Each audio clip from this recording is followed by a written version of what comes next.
Olá pessoal, hoje eu quero falar com vocês a respeito das empresas que entram em recuperação judicial, tá?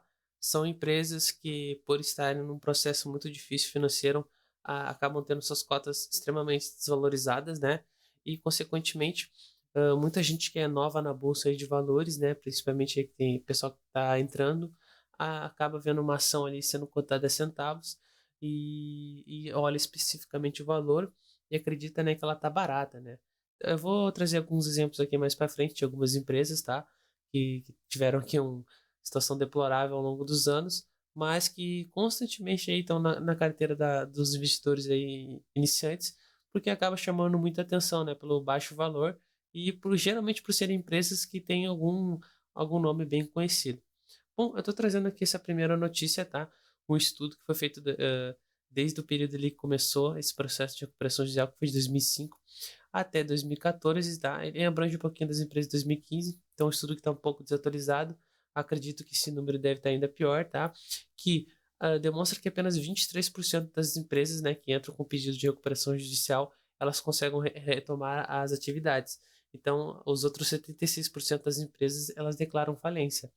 Eu trouxe aqui o primeiro exemplo, né, que é a livraria Saraiva, né, que entrou em recuperação judicial já faz um bom tempo. Então, ela ficou nesse grande lenga-lenga aí de dar certo ou não, e demorou anos e anos para Saraiva finalmente decretar falência, né? Mas isso era meio que previsto. Só que muita gente começou a comprar Saraiva, principalmente ali em 2020, 2021, né? Sendo que a empresa sempre apresentou números péssimos, né? Então vou trazer aqui para vocês, por exemplo, o faturamento da Saraiva, né? Que é inexistente, digamos assim. Então a Saraiva não tem lucro. O último lucro da Saraiva foi em 2015, tá? Desde então, a empresa só apresentou prejuízo, ó, 2016 prejuízo, 17, 18, 19, e além do prejuízo, percebam que a receita líquida dela foi caindo consequentemente. Só que ao longo desses anos, tá?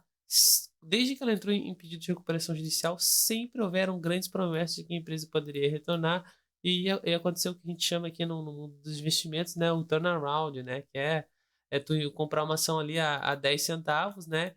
E daqui a 3 4 anos, né? Eles ainda estimam em períodos curtos, né? Nem para estimar em períodos de 10 15 anos. Mas em 2 3 anos aí a tua ação vai estar valendo R$ 1, né? Então, uma multiplicação aí de 10% do capital investido. Bom, esse não foi o caso aqui da Saraiva, né? Foi uma das primeiras empresas aí dos últimos tempos que entrou em recuperação judicial e agora decretou falência, né? Outra aí que está há muito tempo aqui na bolsa, né? Nesse vai e não vai, é a UIBR, né? Só para vocês terem ideia aqui, esse foi os últimos anos da UIBR, né? Uma empresa que todo mundo conhece, né? Inclusive está patrocinando o Big Brother Brasil 2023, né? Então percebam que desde 2013, ó, simplesmente uma decadência absurda nas ações da Oi. Isso ocorre simplesmente pelo fato que é uma empresa que sempre dá prejuízos bilionários, né? Não é pouca coisa não. Só que notem que apesar dessa grande queda aqui, ó, de 97%, percebe que houve alguns anos, ó, que ela subiu 300%, e aí depois caiu de novo, aí dá uma subida, aí cai, aí 2020, ó, comprou a 8,90, aí subiu 142%, e depois começou a cair tudo de novo. Isso aqui claramente é uma empresa feita, tá, para retirar o dinheiro do pequeno investidor. Então o cara lá viu que ela faliu em 2016, viu que ela já caiu 90% e pensa, bom, agora ela não vai cair mais, né? Aí durante 3, 4 meses a empresa sobe 300%. Então o investidor pensa, né? O investidor sem conhecimento, pô, acertei, esse é meu case, né? Botei R$ 1.000 aqui, já tô com R$ 3.000, com certeza eu fiz um bom investimento. Ah, Oi realmente vai retornar ao que era. Só que esses movimentos aqui, tá? Uma empresa como a OIBR são extremamente especulativos, tá? Eles não têm base nenhuma. Por que que eu digo isso, tá? Porque a OIBR não faz muito tempo que a OIBR não dá lucros. Só para vocês terem uma ideia aqui, esse é o balanço aqui da Oi, tá? O último lucro dela foi 2018, não foi um lucro até há muito tempo atrás, mas percebam que é uma empresa que constantemente dava lucros, prejuízos bilionários, né? 2014, menos 4 bi, 2015, menos 5, menos 8, menos 6. Esse lucro aqui deve ter ocorrido por alguma interpretação tributária, não lembro o que aconteceu aqui em 2018, mas foi um ano atípico, percebo que superou até a receita. Então isso aqui pode ter sido algum reconhecimento ou alguma venda por parte da Oi, tá? Aí depois 9 bi, 10 bi, 10 bi. Então percebam que o prejuízo da OIBR é absurdo, tá? E todo ano, sempre no começo ali do ano, o pessoal acredita muito que é uma empresa que vai voltar. Por que o pessoal acha que a empresa vai voltar? Porque ela sempre está sendo cotada a centavos, né? Então, gente muito sem experiência aí chega aí na bolsa de valores, vê uma empresa aí cotada a 64 centavos e acredita que está muito barata, né? Mas não entende nenhum fundamento da empresa.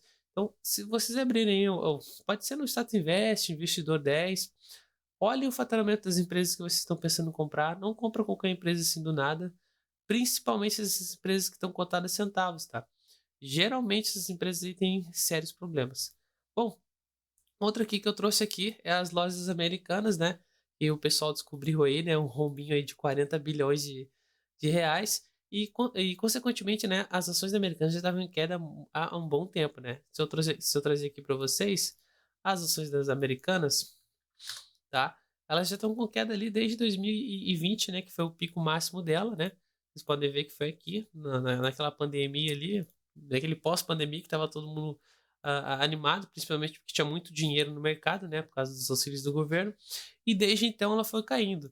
Mas foi ali no começo, né, de 2022, né? Que aconteceu a pior crise das lojas americanas, né? Que foi a descoberta de um rombo aí de 40 bilhões, tá? Citado aqui. Percebam que as ações foram de R$ 12, né? A centavos atualmente. E tem muita gente que ainda acredita nesse case, né? Que é o case do varejo. Bom, existem ótimas empresas do varejo, né? Por exemplo, a Amazon, até mesmo dependendo da situação, o Magalu pode se tornar uma empresa de varejo boa, né? Mas percebam que 40 bi por uma empresa de varejo é um valor astronômico. E aí isso decorreu de uma fraude. Mas qual é o primeiro pensamento do investidor? Bom, a empresa já caiu demais, já descobriram fraude, né? Agora ela não vai cair mais, né?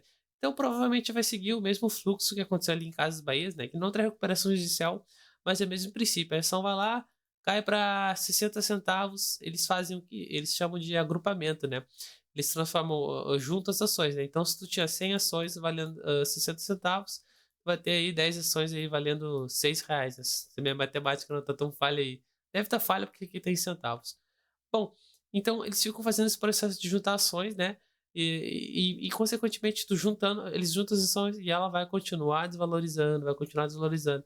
E aí, em algum momento específico, né, que seja por especulação ou alguma notícia de esperança, as ações sobem lá 50, 60%, 20, 30 num dia. Aí isso já faz todo mundo olhar para a empresa e falar: ah, agora as ações americanas estão voltando, os acordos com os credores saíram, a ação dá uma subida e já acaba pegando mais sardinha, que a gente chama, né, os investidores iniciantes. Então são ótimas ações para ficar tirando dinheiro do pequeno investidor aí por um bom tempo. Bom, outra ação aqui é a Paranapanema, né, que muitos chamam de Paraná Problema. É uma empresa que é siderúrgica, né, ou seja, uma empresa que necessita de um capital extensivo. O que significa? É uma empresa que tem custos fixos muito altos, né? Então, tu manter uma forja, né, esse tipo de coisa, aqueles grandes equipamentos ali metalúrgicos é extremamente cara, né? Então, necessita sempre de um reinvestimento, né, e de um bom caixa poderoso. É uma empresa que entrou em recuperação judicial. Os números dela, bem como a receita dela, continuam caindo consideravelmente. Dentre hoje, tem uma dívida de 3 bi e uma disponibilidade só de 24 milhões, então vocês podem ver aqui que ela tem um patrimônio líquido negativo, né? Hoje, dentre as empresas que estão nas recuperações judicial, acho que é uma das únicas empresas aqui que pode ter um potencial de recuperação. Mas percebam que nunca, até mesmo antes do processo de recuperação judicial, ó, se eu fosse pensar aqui desde 2008, percebam que era uma empresa que não tinha lucros consistentes, né? Então, de vez em quando dava prejuízo, lucro, aí bons lucros, aí prejuízos astronômicos, né?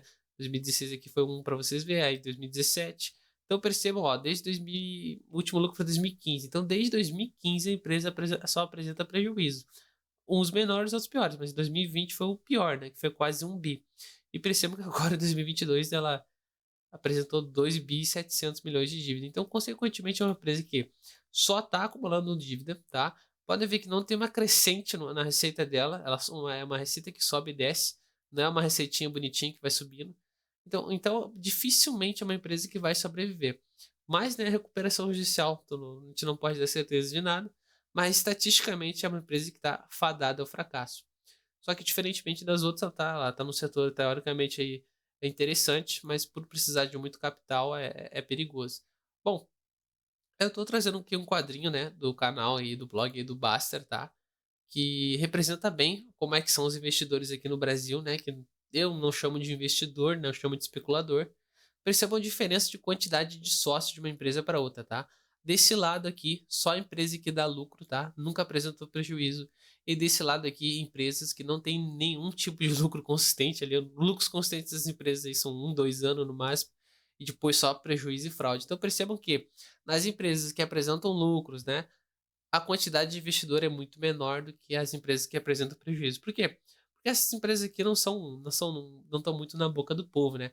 Por exemplo, Via Varejo aí, né? Casas Bahia, 451 mil investidores, né? Principalmente ali depois que ela fez a IPO em 2020, 2021, se eu não estou enganado. Foi uma boa campanha de marketing, ela conseguiu vender as ações dela muito bem, mesmo tendo vários processos trabalhistas na época. Ainda tem alguns, né? Então é uma empresa que teve um bom marketing, né? E IB Brasil, né? A seguradora aí que foi desbancada pela Esquadra, né? Descobriram divergências contábeis. Teve uma época em 2020 aí que era a melhor empresa da Bolsa, né? Junto com a Magalu, uma empresa, a melhor empresa do setor de seguros. Bom, ela tinha, se eu não estou enganado, 30 mil investidores na época.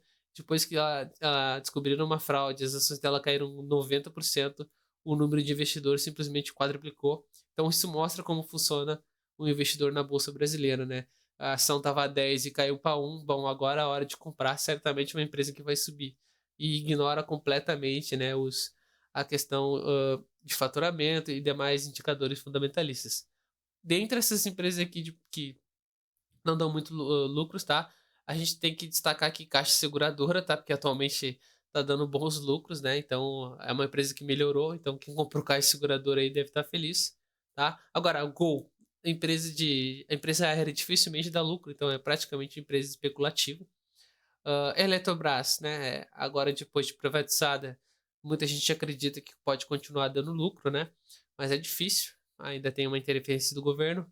Cogna foi muito feliz, né, com aqueles processos do governo do FIES, né? Então, é uma empresa que recebeu muito dinheiro ali do FIES. Então, bastante investidores. Mas perceba que as empresas que têm lucro consistentes há muito tempo seguido têm pouquíssimos investidores, porque são empresas que não chamam muita atenção, né? Porque um bom investidor, né, um investidor de verdade, ele se torna sócio de boas empresas e só fica acumulando capital, né? Ele não fica brincando de comprar e vender. Então, consequentemente, essas empresas aqui que apresentam lucros consistentes são empresas que não chamam muita atenção porque elas não dão emoção alguma para o investidor, né? O investidor, né, no Brasil, né, o especulador, na verdade, né, ele quer comprar uma ação na segunda-feira, ver ela subir 30% na semana e aí talvez na segunda vender, né, e falar lucro bom é lucro no bolso, né? É o que o pessoal mais gosta aí de falar. Bom, o vídeo era mais focado nas ações em recuperação judicial no Brasil, né? Que estão listadas aí na bolsa, mas acabei me excedendo. Mas tomem cuidado com essas ações aí listadas centavos, tá? Não acreditam, não vão na fé que são empresas aí que podem ter um turnaround absurdo. Estatisticamente são empresas que vão entrar em falência, tá? Escolham bem seus ativos. Eu sugiro vocês sempre ficar em ativos com lucros consistentes, tá? Apesar de eu ainda não poder dar uma recomendação de investimento, mas logo mais eu vou poder. Evitem esses ativos aqui de lucros inconsistentes, tá? Se você é um investidor de longo prazo, né? Se você realmente se considera ou pretende se tornar um investidor, tá? Então, o vídeo de hoje era isso e muito obrigado.